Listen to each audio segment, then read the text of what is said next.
Welcome to Real Estate Today. We're here once again with Steve Duckett from Super Accountants, and we're going to be chatting today in relation to buying a property and building wealth through real estate. But as you can imagine, with disclaimers, we need to sort of say it's just general advice today. We're not suggesting any particular financial plan or anything like that. It's just general tips and ideas and advice from myself and from Steve.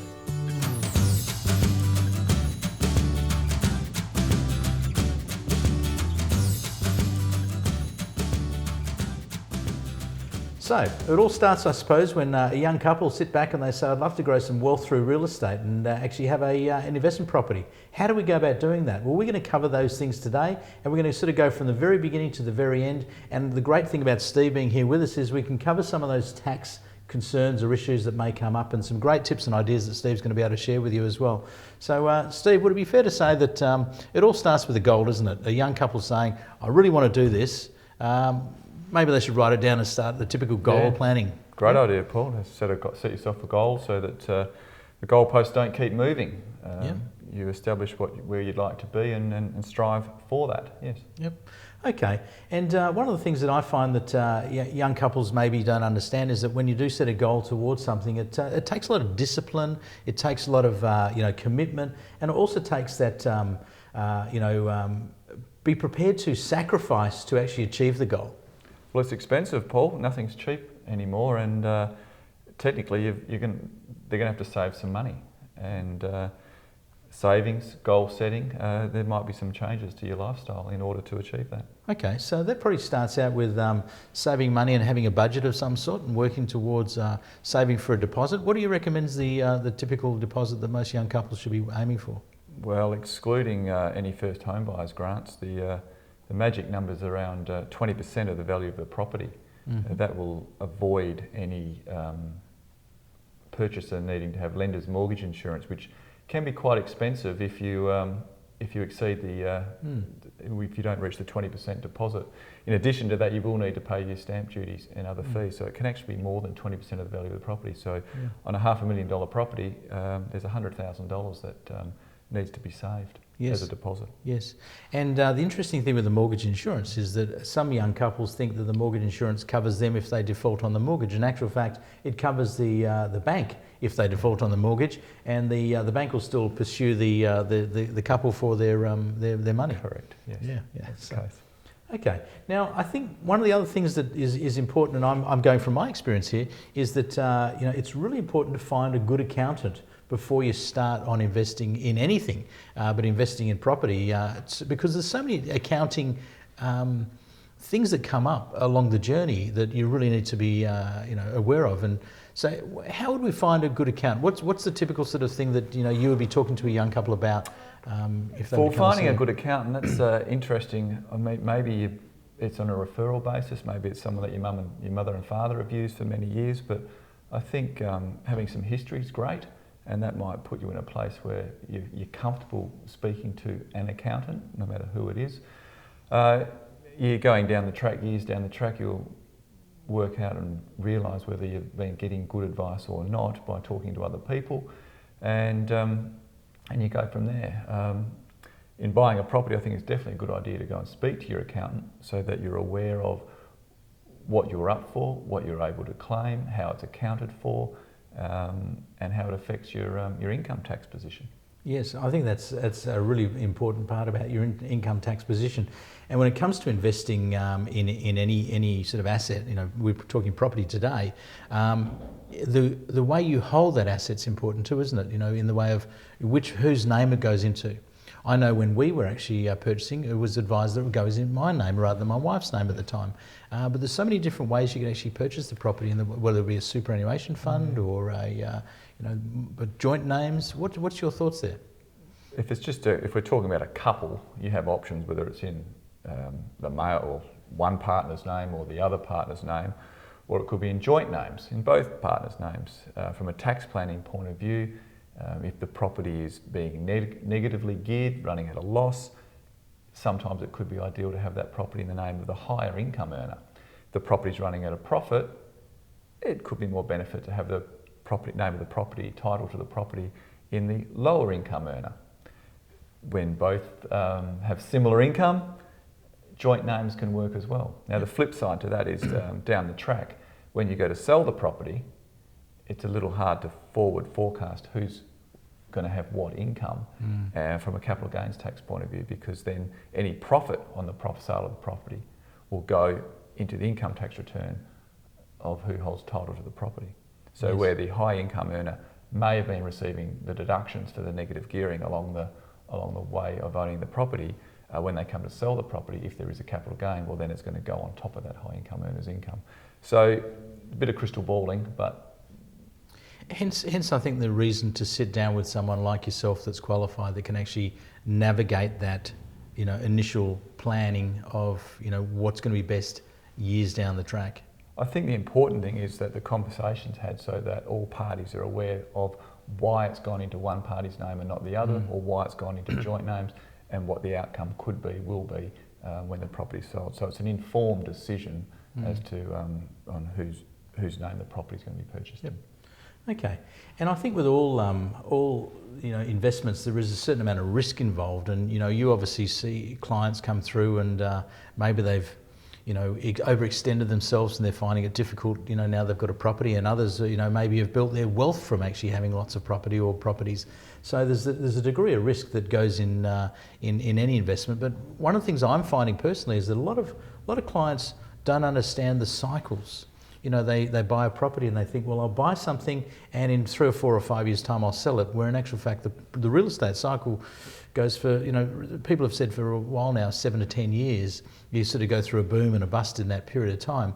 And cycles actually, with the booms and the bust, obviously if you hang on to them for longer. So I sort of think, when you have an investment, you should be looking at it from a lifetime point of view of maybe having it 10, 20, 30 or longer years. That's when you really get the major growth.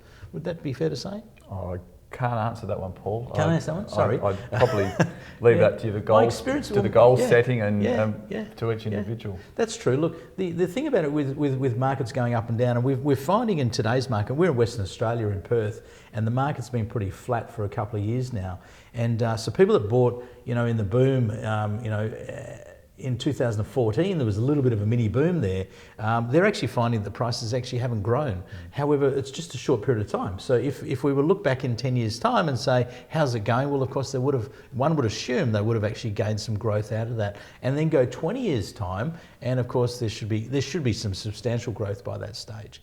But the cycles are there, and the cycles do go booms and busts, and trying to read the cycles is always the challenge. But what we do find, and this is an investing tip here, is that a lot of people end up buying investments at the wrong time. And the idea is to buy when people are selling and sell when people are buying. And it seems that when the market's peaking, everyone's jumping in wanting to buy property. In actual fact, it should be when the market's low and quiet, like it has been for the last few years, that they should be buying now, knowing that in the future it's going to go up, because history tells us that investments over a long period of time, if they're good quality investments, do go up. Yeah. So yeah. Obtaining finance, it's interesting, because when it comes to the person that buys the property, whether it's in one person's name or two people's names, I believe with finance, Steve, that it might be a purchase of a property, but maybe there might be two people on the loan documents. How does that impact on the tax position of the person that actually buys the property? Does the two names on the loan, husband and wife, boyfriend, girlfriend, does that impact on the actual ownership and the tax side of things of the property?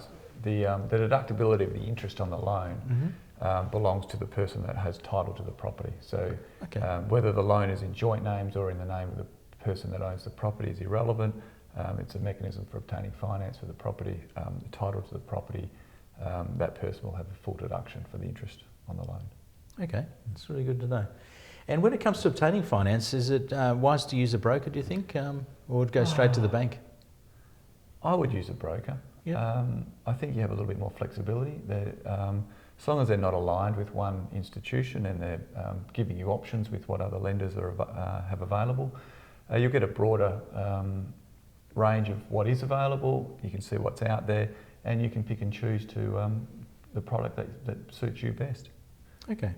So with the finance, obtaining the finance maybe in both names, the tax deductibility of that finance is, you're saying, is the person that owns the property in their name.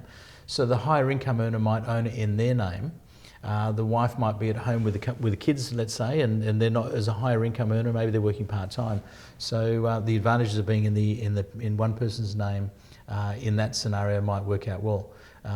And so the broker's the way to go, you say, as well, because they've got a better selection it's an option. Selection. Yep. If you walk into one lender, into the branch, you're already putting your hand up that you're looking to lend with that branch or that institution, and there's no other options available to you. Through a broker, there will be other options made available to you. There might be ones you like and you don't like. Okay.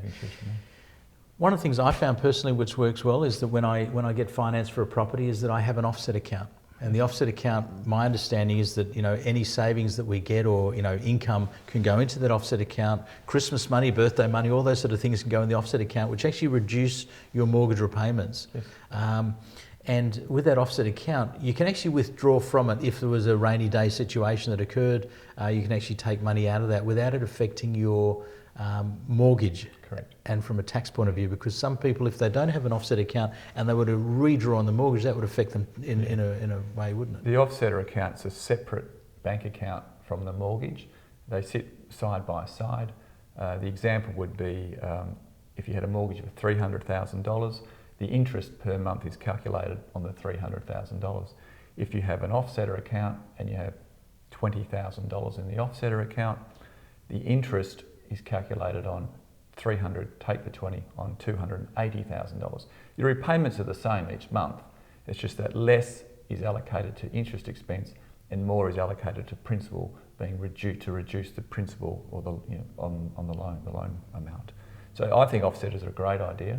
Just be aware that with home loans, like a lot of other things, the more bells and whistles that you want with the product, the interest rate will may increase slightly to accommodate that. Mm-hmm. So your basic no frills home loan, no offsetter account, no redraw, which is quite rare, nothing, you'll probably get a better rate than I need a redraw, I need an offsetter account, etc. You'll pay a little bit more. Sometimes the basic loan is sufficient. Mm-hmm. Okay. By actually having the offset account though and putting those funds into it, effectively it's paying down the principal quicker, as you say. So over the long term, let's say 30 years, one would assume you may pay it off faster because you've got income going through that offset account. Yeah, you can do. You're reducing the interest component and increasing the principal component. So the more that you're able to build up your offsetter account, the less interest you pay on the loan and the more principal you repay over that fixed part of the loan, which yes, you possibly could pay it off quicker. Yes. Okay. And the other thing that young couples probably need to know as well is that there will be rainy days. There will be those days where you need that extra bit of money. Maybe the hot water system packs up or the property becomes vacant, the tenant moves out, you need to put new carpet in. Now, when someone gets their tax return at the end of the year, one assumes that you're going to get this return back from your depreciation and maybe some costs you've had associated with managing that property. Would you recommend that those funds actually go somewhere safe to be used for their rainy day? I wouldn't count on the tax refund. I'd be doing it totally differently. Tax refunds can vary from year to year depending on your employment. Good point. Yeah. Your employer, your pay office, how much tax they take out. Clients do believe or think that there's going to be a refund just because they've got a rental property. As depreciation reduces, as the interest expense reduces, as you pay the loan off, the negative gearing or the loss that creates the refund may reduce. Now, there's going to be years where you might not have that refund that you were once used to. Mm-hmm. So talking about the rainy day items, you might want to have a little savings plan in place just in case something goes wrong. And that's a really good point, Stephen. I brought that question up to lead just to the next thing, and that's actually to have a budget and to plan towards having an account available as a like the offset account where you can redraw from it if need be, but actually have some extra savings in there. Mm. Have you found And I found in my scenario as well is that, you know, if you really have a goal and you really want to achieve something, sometimes you've just got to go out and exert yourself a little bit more to actually get it. And it might be that, you know, you're working a part-time job as well to build up a bit of a nest egg, so you actually have those funds available for the rainy day when, you know, something does go wrong or something happens and you need an extra few $1,000s to put into the property. So having that budgeting happen and have that account off the side is a really a valuable thing. And I think it's a good point that you bring up, that don't rely on the tax return. Yes, it's possible you may get one, but don't rely on it when the time comes. Correct. Yeah.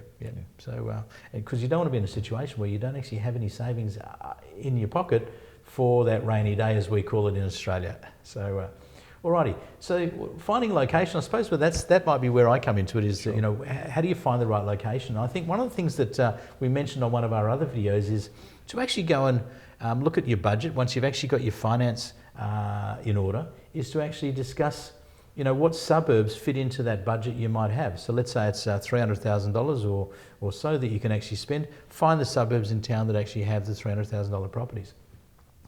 Once you find the location, what I'd recommend you do is actually have a chat to the real estate agents in that area and ask the question, say, what makes a good rental property in your area? What should I be looking for? What sort of features should a property have that's going to make it rent really easily? I was having a chat just last week to a fellow and he was telling me about this property that he saw, and it had no carport.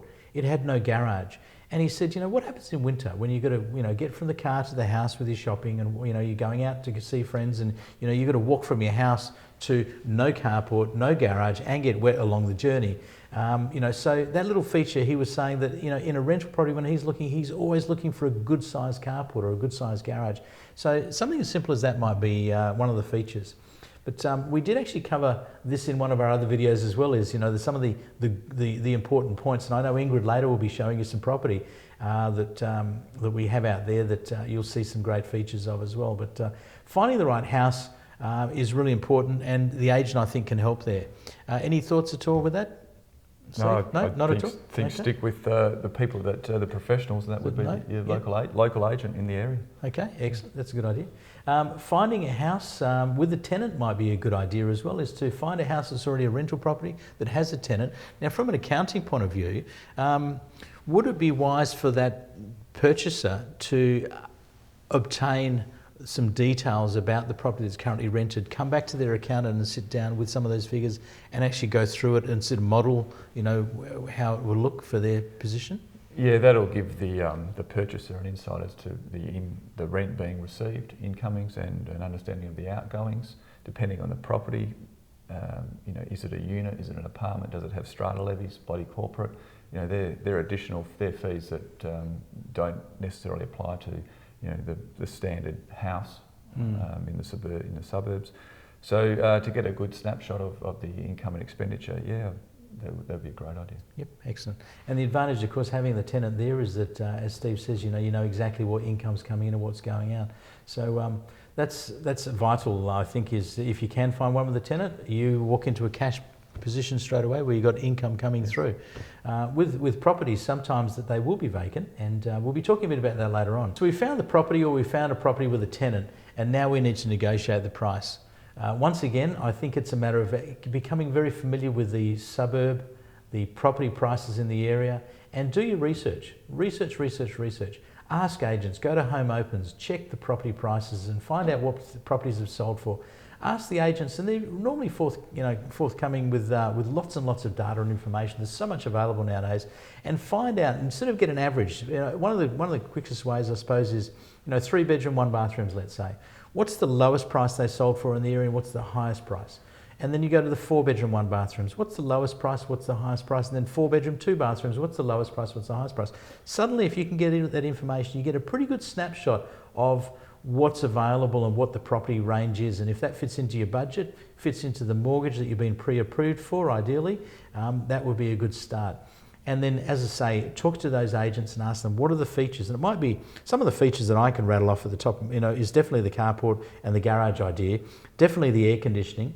Hard flooring in the certain high traffic flow areas is also important.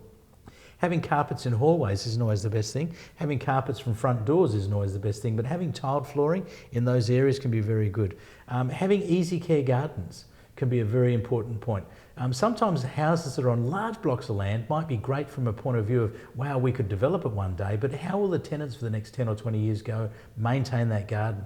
You might want to ask the question, has it got a bore or has it got the reticulation off the mains? If it's got a bore, it's going to be a lot cheaper for the tenants and they will probably more likely water the gardens on a regular basis. If it's actually a large garden and they're going to water it at their expense, they might not be so keen on watering and spending a lot of money on the garden. So think of those sort of things as well. Think about the age of the property and how much maintenance it's going to need. I know personally, one of my older properties, it just seems that the property manager's on the phone regularly saying, oh, this is broken and that needs fixing and that needs painting and that's chipped and that's cracked and so on.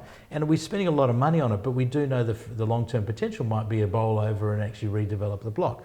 So you've really got to look at what the long-term plans are. Will you be moving into it one day? Will you be selling it? Will you be giving it to the kids or whatever? And as I mentioned, over the years, you know, the growth over the years can be substantial, and the history tells us it will be. I can't actually give you a figure, but I do know that if you ask your parents and say, hey, mum and dad, how much was your house when you bought it and what's it worth today? There's a very good chance that it has gone up very, very seriously, very dramatically over that period of time. So now it comes to, you found the right house, you've asked all the questions, you've done your research and negotiated the price. It's really important when buying an investment that you're not emotional. It's different when you're buying a house. You might be emotional and say, I love the kitchen, or I love the location, I love the cul-de-sac, or I love the colouring. However, when it's an investment property, you're looking at it a bit more clinically, I suppose. And you know, you're talking to your accountant and you're doing the sums and you're saying to yourself, okay, the sums stack up, the house is good, it's easy care, it's low maintenance, it's a property that you know, I'm not going to live in, so I don't really mind if the kitchen faces that way or faces that way, or the lounge room's on the left rather than on the right, or whatever it might be. You're buying it as an investment to actually grow in price over the years and actually give you I suppose a tax reward along the way. In some cases, people are buying property sort of to actually have you know, obviously grow their wealth. And part of the tax system we have in Australia is that, you know, when by having an investment property, there's certain things you can claim. I know from an agency point of view, one of those things is obviously the fees and charges that we charge. You can claim. What are some of the other things we can claim, Steve? From a rental property point of view, the deductions, roughly speaking, there's the council rates, water rates, the body corporate strata levies, insurance, repairs and maintenance to the property, which would include painting, reticulation repairs, all deductible. Property management fees is deductible. So it's important to keep those records in place and be able to present them to your accountant at the end of the year. It's not hard to do. It's just a matter of putting everything in a file, presenting it at the end of the year, and then we can prepare the tax return. I remember someone told me the idea of having a shoebox, and every receipt you had to do with that property is you put it in the shoebox. And I read a book once about taxation, and it said you're probably better to give your accountant every receipt you've got that might be associated with it, and the accountant will determine if it is something you can claim or if you can't, rather than lose those receipts or not have them available and then not get that claim from, you know, that item you might have purchased or whatever. For the rental property, I like the idea of the shoebox or a folder. The other thing with the accountant being able to look at all the invoices or receipts is that some items you can't claim as a deduction. It might be what we call capital. So we've got to depreciate it over a longer term. You still get the deduction, but it's spread over 5 or 6 years rather than getting the deduction straight away. So it's important for the accountant to see the receipts and be able to make a determination on where it actually fits in the tax return. Okay, and although the accountant's fee is probably tax deductible as well if you've got an investment property,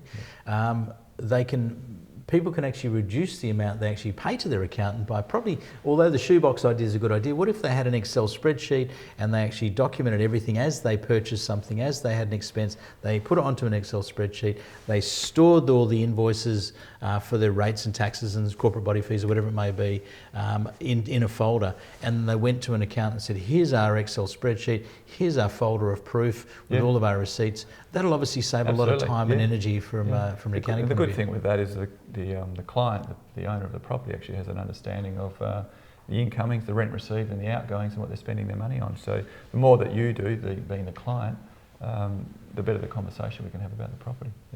Fantastic. Okay.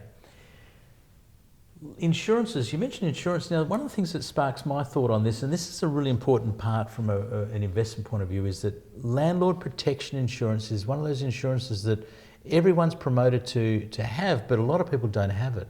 And apart from, obviously the normal building insurance, some people think, oh, well, I've got insurance, I've got building insurance, but it's actually more than that. Landlord protection insurance is all about protecting the landlord from things that can go wrong.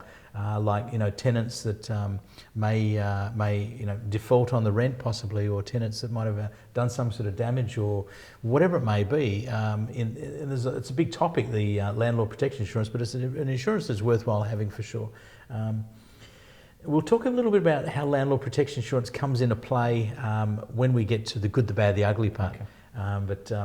Tenanted and non-tenanted properties we spoke about. Do you find there's vacancy rates become an issue in some respect of, if I have a property and it's vacant for 3 months because I'm trying to rent it but I just can't find someone, that's going to impact on my cash flow, isn't it? And it's going to impact on my whole sort of taxable position. So not only the rainy day saving for expenses when you've got a tenant, the other thing that may happen, so it's not repairs and maintenance required of the property, it's a lack of cash flow from loss of rent. So when you have not got a tenant, you will not have the rents coming in, but you will still have the mortgage to pay and the council rates and the water rates to pay. So the rainy day can also relate to a loss of tenant. Just be aware that with a loss of tenant, as long as your intention is to continue renting the property, everything is still tax deductible and goes to the tax return the same as normal. It's just that the rents won't be as high that year as previously because you've gone without rent. Yeah, the rainy day money, really, that's an important part, just having that money there, because you just don't know how long it might take to rent. One of the other tips is, if you can rent your property out, ideally in the summer months, wherever you're located is a good thing, because there's more people usually looking in the summer months than the middle of winter. Maybe in the middle of winter, the flowers aren't blooming and the house doesn't look as bright and shiny as it would on a gloomy old winter day. However, having a vacancy come available outside of Christmas week would probably be a good thing, and outside of Easter week would be a good thing. So think about when the tenancy starts and when the tenancy finishes.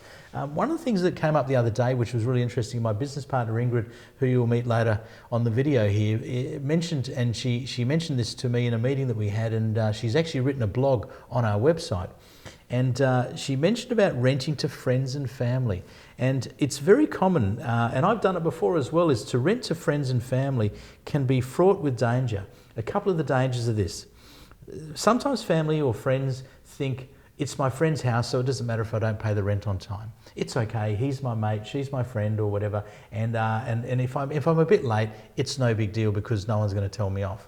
That's a mistake in itself, because if they don't pay the rent on time, of course the mortgage can't be paid on time, and that's going to create some issues. The other thing that happens with family is they take advantage sometimes of the property, and they go, well, it's okay if I drill a hole in the wall and put up my awards and my picture frames and so on, because it's my brother's house or it's my friend's house. But where Ingrid was going to with her article, the blog that she wrote, was really interesting, is that when you're renting a property out to family members or friends or someone that sort of falls into that category, and you're offering them a cheaper rate than the market rate, the tax department don't see that as a very positive thing, because it's almost like you're reducing your income from the property, and that's going to have an impact from a taxation point of view. Can you tell us a bit about that, Steve? Yeah, that's correct, Paul. So the renting to friends and family, the rents need to be declared or disclosed in your tax return at commercial arm's length third-party rates.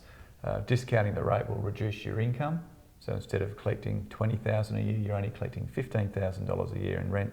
You've still got the same expenses, so you're actually exacerbating the loss on the property and increasing your refunds by not fully declaring commercial rents. The other way to achieve the same is if you're discounting the rent by 20%, you could discount the expenses and outgoings by 20% if that was the case, and to achieve the same outcome at the bottom line. So just be aware that if you're going to discount the rent, you've also got to discount the expenses. Okay, that's a really good tip. Which will affect your refund.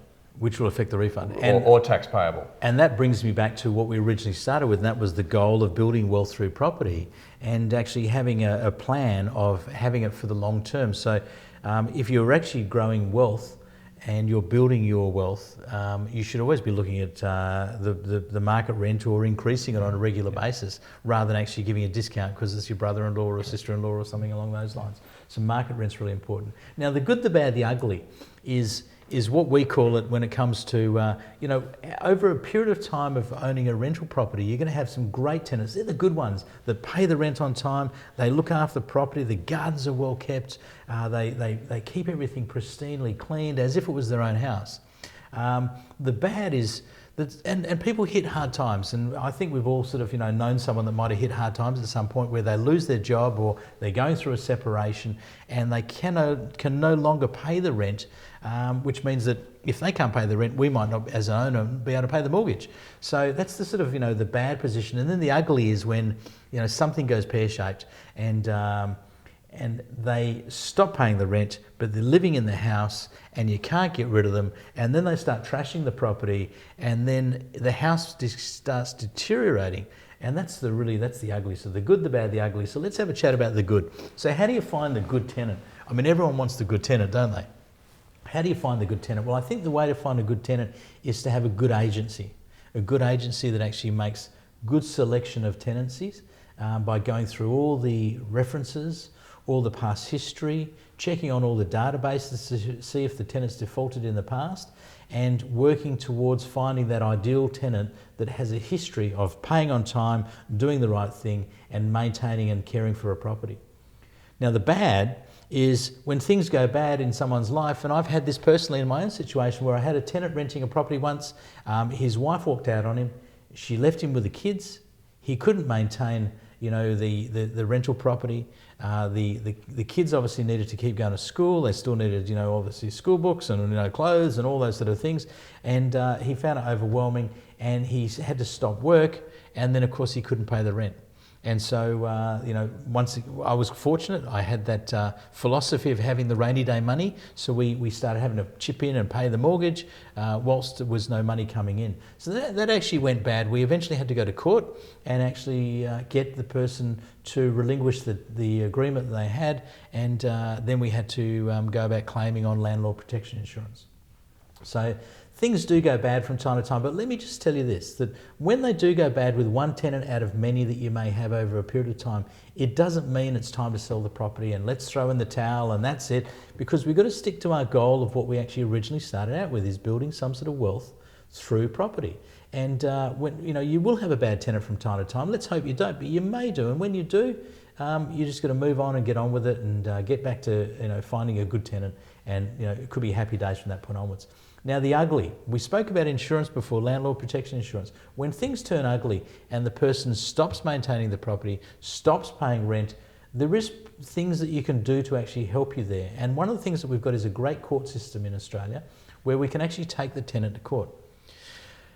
The problem we've got is that the landlord that tries to manage the property themselves sometimes doesn't know how to navigate around that, how to go and apply to the courts. And with the landlord protection insurance, it's imperative that everything is done on the exact right timing. For example, the breach notice is sent exactly at the right time. The follow-up is actually following up those breach notices at the right times. And landlords that look after the property themselves sometimes fail to do these things on time. So when they go back to their insurer and say, hey, I want to claim on my insurance, they'll say, well, show me the timeline of when you actually posted the breach notice. When did you follow up? Have you got a diary note when you followed up? And so on and so on and so on. It's quite a complicated thing where agents do this on a day-to-day basis and they know exactly the steps to take to actually maximise the insurance claim should that be required. So when things do turn ugly, yes, the insurance is there. Once again, if it does turn ugly, you're going to be without rent for a period of time. Hopefully the insurance will kick in and pay the rent. You may have to fix up the property. It might be some damage to carpet, some stains.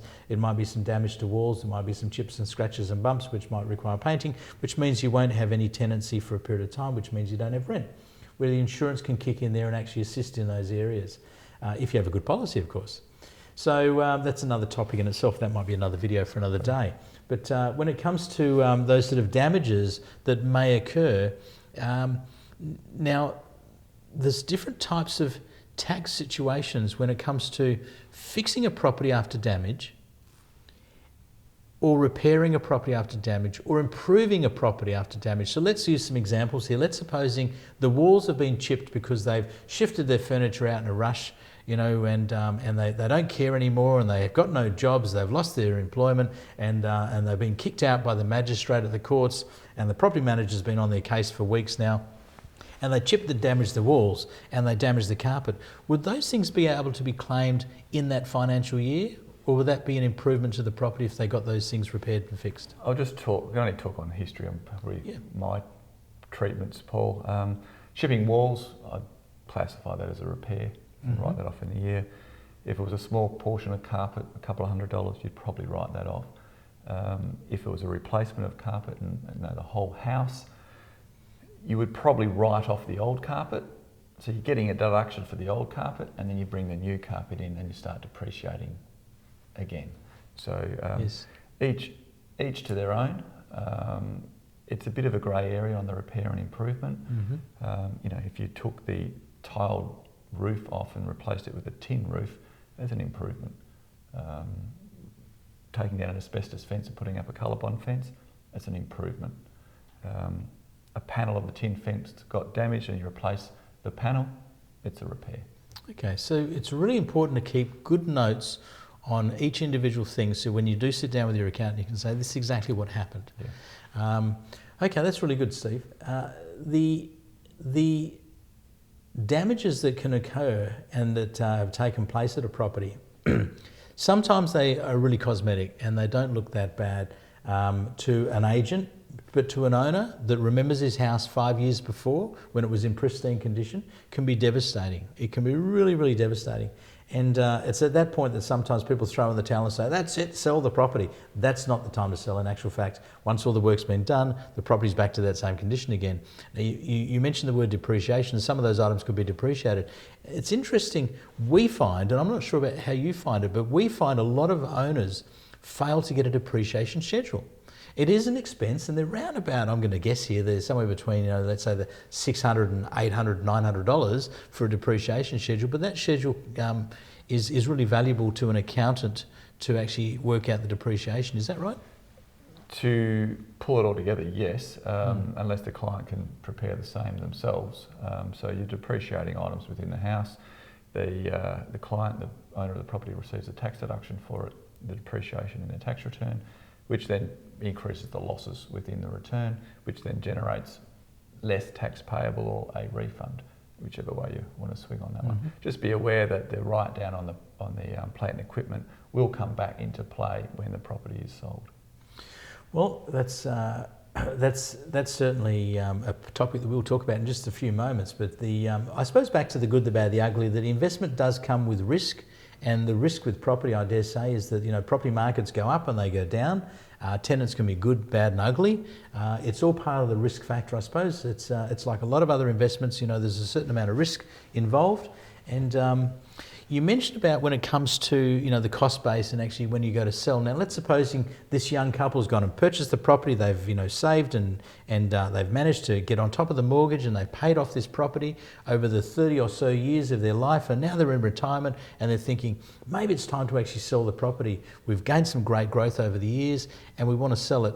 How important are all those records from the very, very beginning to be brought back onto the table in hopefully the same accountant still around, you know, hasn't retired, and actually say, here we go, we're ready to sell number 21 Smith Street, and here's the details that we got 30 years ago.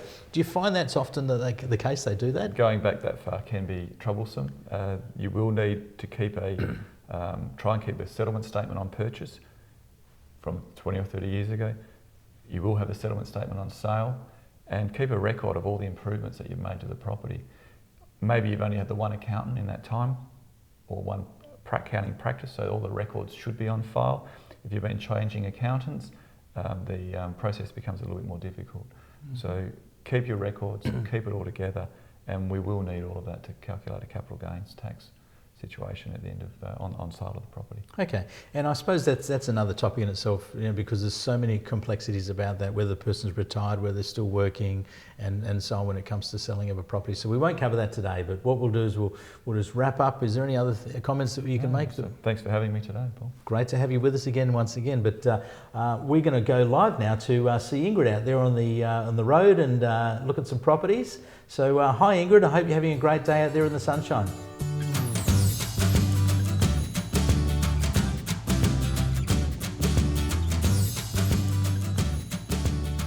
The show this week. You've all heard location, location, location, so that's what we're going to talk about this week. This property is, it's probably about 800 metres from the beach. It's walking distance, so right down the end of the street we've actually got this beautiful beach that's just panoramic all the way through. Where else can you buy a property? Well, plenty of locations, but Rockingham's particularly special, as we know, because prices are cheap. This particular home's on for $659,000 to $679,000. It's a 4-bedroom, 3-bathroom. The second bathroom is actually an ensuite, and the third bathroom is a main bathroom off of the bedroom. So you could actually have mum and dad living in this home, or you can have a teenage retreat. All the bedrooms, 3 of them are king size, 1 of them is a queen size bedroom, so all big bonuses. Brand new kitchen behind me. It's got a built-in microwave, as you can see, which is pretty fantastic. Well, I think it is. So the home itself is high quality throughout. It's been built really well, very low maintenance on gardens. So a lot of people don't like to come home after a weekend. They want to be down at the beach enjoying the lifestyle that we have, but they've got all these gardens to worry about. This home doesn't have that. We've actually got a lot of brickwork out the front. We've got a lot of brickwork out the back and small garden beds. So you can still put some really nice plants in, but you don't have all that high maintenance work over a weekend. So you can enjoy the lifestyle. This home's also got a pool, nice patio area, barbecue area out the side, and it's got 2 separate living spaces. The front lounge area has actually got it can be a beautiful home theatre, and then you've got a family room in this area here too. Plus, with the 4 bedrooms, you've also got a study.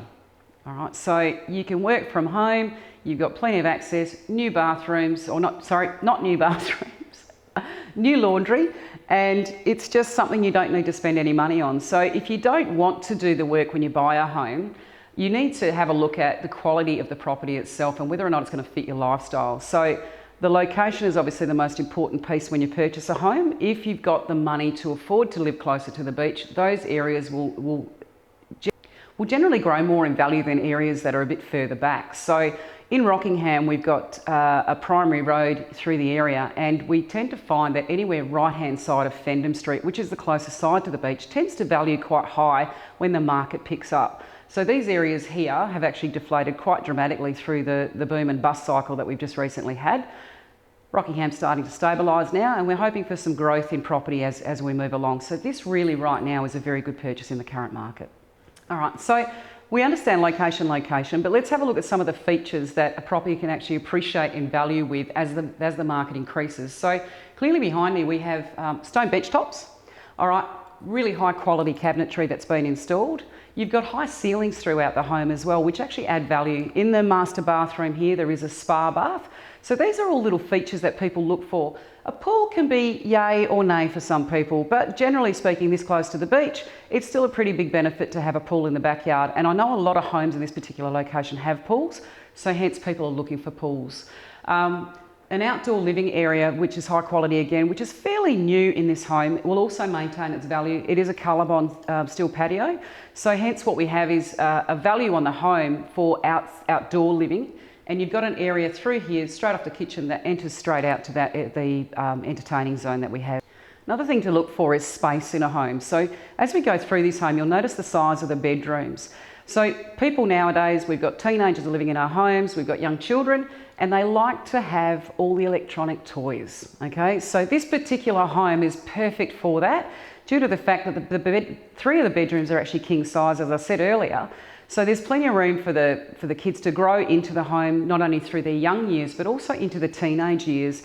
They have external doors too, so the doors will be great for teenagers as they grow up, so they can go in and out of their rooms without you even knowing that they're home. Whether that be good, bad or otherwise. So if you were going to sell this home, as we are, What you need to look at is how does the home present to the person walking in the door, all right? So first impressions are usually extremely important. So what you find is, again, look at the kitchen in this area. There's a nice red toaster. It just gives a little bit of a pop to the white kitchen that we have. Got a beautiful fish tank. Fish tank gives a pop. The artwork on the walls is just fantastic and it draws the eye. So these are the things you need to look at when you're selling a home of this calibre or this quality, because the way you present it is the way the person feels as they walk in the door, and they see whether or not they can live in the home. They feel how it feels to be in this space at the time they walk through. Also look at the cleanliness of your home when you're selling the property. It seems like a small detail, and what is clean, but these are the things that people look at as they walk in the door. So if you walk into a home that's clean, it usually has a very high energy to it. And that energy draws people in and they actually want to live in the home. So be aware of the energy of your own space and how that presents to others as they walk in the door. Smells are a big thing too. I know it sounds awful, but make sure your dirty shoes are left outside, because that smell can just emanate through the whole house. So, make it smell good, make it look good, make it feel good. So the people walk in and they go, oh, I don't have to do anything here. This is my home, this is where I'm going to live, and I want to buy this property. Another thing to mention too is declutter your home as people walk. If you're selling the home, don't have everything everywhere that you enjoy, because sometimes as they walk in the door, there's too much visual energy or visual things going on for people, and they're more drawn to the items on your shelf or the clutter in the corner than what they are to the actual home itself. So this home it's actually Christmas, obviously. So this home, they haven't been frightened to put up the Christmas tree, but they've also got certain select items. So they've selected very carefully the items that they leave out, and it still looks very classy. It looks very classy. So you need to have a look at the stuff you've got. Just because you love it doesn't necessarily mean that the buyer's going to love it. So if you've got, somebody's old chair sitting in a corner that isn't particularly wonderful, we all have our favourite chairs, maybe pack it up, put it away, and wait until you move and enjoy it again then.